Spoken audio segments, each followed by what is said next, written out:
ప్రజలందరికీ నా హృదయపూర్వక ఉగాది శుభాకాంక్షలు. ఈ ఉగాది నూతన సంవత్సరంలో తెలంగాణ ప్రజలందరూ సుఖశాంతులతో ఉండాలని, రాష్ట్రంలో మంచి వర్షాలు మంచి పంటలు పండాలని భగవంతుడిని కోరుతూ, మరి ఇప్పుడు ఒక ముఖ్యమైన విషయాన్ని మీ దృష్టికి తీసుకొస్తున్నాను. ఆర్ఎస్ ప్రవీణ్ కుమార్ గారు బీఆర్ఎస్ పార్టీ నాయకులు, మాజీ social welfare residential school secretary, IPS officer. నిన్న వారు బీఆర్ఎస్ పార్టీ ఆఫీసులో ప్రెస్ మీట్ పెట్టి రేవంత్ రెడ్డి గారి పాలన రాక్షస పాలనని, రేవంత్ రెడ్డి పాలన రాబందుల పాలనని, రేవంత్ రెడ్డి గారు జైల్లో ఉండాల్సిన వాడు హోమ్ మినిస్టర్గా, చీఫ్ మినిస్టర్గా ఉండటం దురదృష్టమని మాట్లాడటం జరుగుతుంది. ఈ మాటలన్నింటినీ నేను తీవ్రంగా ఖండిస్తూ వారికి కొన్ని ప్రశ్నలు అడుగుతున్నాను. ఇదే ఆర్ఎస్ ప్రవీణ్ కుమార్ గారు బీఎస్పీ పార్టీలో ఉన్నప్పుడు కేసీఆర్ గారు రాక్షసుడని, కేసీఆర్ గారి పాలన రాక్షస పాలనని, కేసీఆర్ గారి పాలన రాబందుల పాలనని ఎగ్జాంపుల్తో సహా ఇవ్వటం జరిగింది. దానికి ఆ రోజు వారు కారణాలు ఏం చెప్పారంటే, కేసీఆర్ గారు ప్రజలను కలవటం లేదు, కేసీఆర్ గారు ఎమ్మెల్యేలని మంత్రులను కూడా కలవటం లేదు, స్వయంగా ఆర్ఎస్ ప్రవీణ్ కుమార్ గారే 3 నెలలు అపాయింట్మెంట్ అడిగితే వారికి అపాయింట్మెంట్ ఇవ్వలేదని, వారు పరిపాలన ఫామ్ హౌస్లో ఉండి చేస్తున్నారు, సెక్రటరియట్కి రావటం లేదని, ప్రజలకి ప్రభుత్వానికి అగాధం ఏర్పడింది, వారు ఇష్టం వచ్చినట్టు నియంతలాగా పరిపాలన చేస్తున్నారని, అందువల్ల దాన్ని రాక్షస పాలన రాబందుల పాలన అని చెప్పారు. మళ్ళీ అదే ఆర్ఎస్ ప్రవీణ్ గారు ఇప్పుడు బీఆర్ఎస్ పార్టీలో చేరి నిన్న స్టేట్మెంట్ ఇస్తున్నారు. మీరు వారికి చెప్పినప్పుడు ఉన్న పరిస్థితులకి ఇప్పుడు ఉన్న పరిస్థితులకి ఆకాశానికి భూమికి ఉన్నంత తేడా ఉంది. రేవంత్ రెడ్డి గారు ముఖ్యమంత్రి కాగానే రాష్ట్రంలో ప్రజా పరిపాలనని పునరుద్ధరించాడు, సెక్రటేరియట్కు వచ్చి పరిపాలన చేస్తున్నాడు.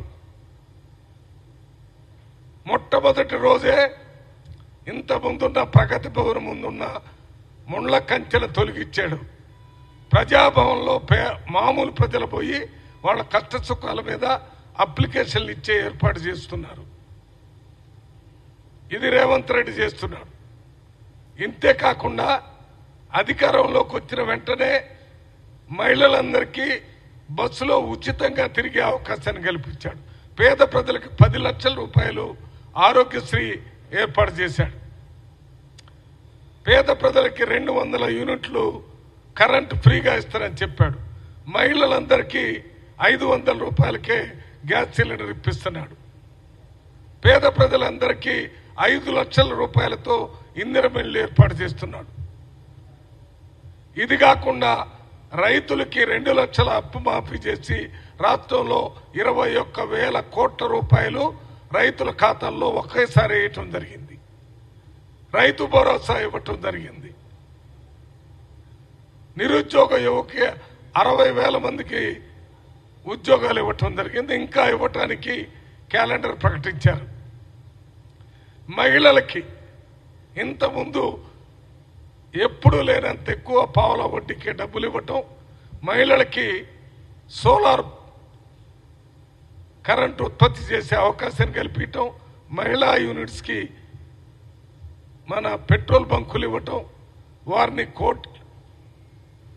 కోటీశ్వరులుగా చేయటానికి కావాల్సిన ప్రణాళికలు రేవంత్ రెడ్డి గారి ప్రభుత్వం చేస్తుంది.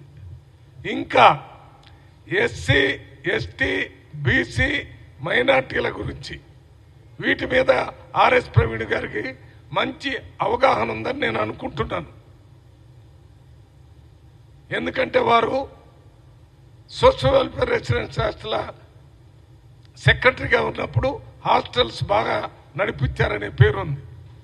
మరి అటువంటి సోషల్ వెల్ఫేర్ రెసిడెన్షియల్ హాస్టల్స్ కంటే అత్యున్నత స్థాయిలో ఇవాళ రేవంత్ రెడ్డి గారు వచ్చిన తర్వాత 58 ఇంటిగ్రేటెడ్ రెసిడెన్షియల్ స్కూల్స్ పెట్టారు. ఈ 58 ఇంటిగ్రేటెడ్ రెసిడెన్షియల్ స్కూళ్ళు భారతదేశంలో ఏ రాష్ట్రంలో పెట్టలేదు, ఒక్క తెలంగాణలోనే పెట్టారు. ఏంటి ఇంటిగ్రేటెడ్ రెసిడెన్షియల్ హాస్టల్? ఒక్క హాస్టల్కి 25 ఎకరాల్లో హాస్టల్ కడతారు. 200 కోట్ల రూపాయలు ఖర్చు పెడతారు బిల్డింగ్లు కట్టడానికి. ఒక్క హాస్టల్లో 2600 మంది విద్యార్థులు ఉంటారు. అదే హాస్టల్లో 2600 మందిలో ఎస్సీలు, ఎస్టీలు, బీసీలు, మైనార్టీలు, ఎకనామికల్లీ వీకర్ సెక్షన్ పిల్లలు కూడా అదే హాస్టల్లో ఉంటారు. ప్రపంచ స్థాయి విద్య, ప్రపంచ స్థాయి ఆటలు, ప్రపంచ స్థాయి ఆహారము ఆ హాస్టల్లో ఏర్పాటు చేసే కార్యక్రమాన్ని రేవంత్ రెడ్డి గారు మొదలుపెట్టారు. ఇది సమాజంలో సమూలమైన మార్పు తీసుకొని రావటానికి పునాదులు వేయటమే. దీనివల్ల ఆ హాస్టల్ నుంచి బయటకు వచ్చినటువంటి విద్యార్థులంతా కులం, మతం అనేటటువంటి తేడా లేకుండా అందరూ అన్నదమ్ముల్లాగా ఒకే కుటుంబంలో ఒకే తల్లి పిల్లల్లాగా బ్రతికే అవకాశాన్ని రేవంత్ రెడ్డి ఏర్పాటు చేశాడు.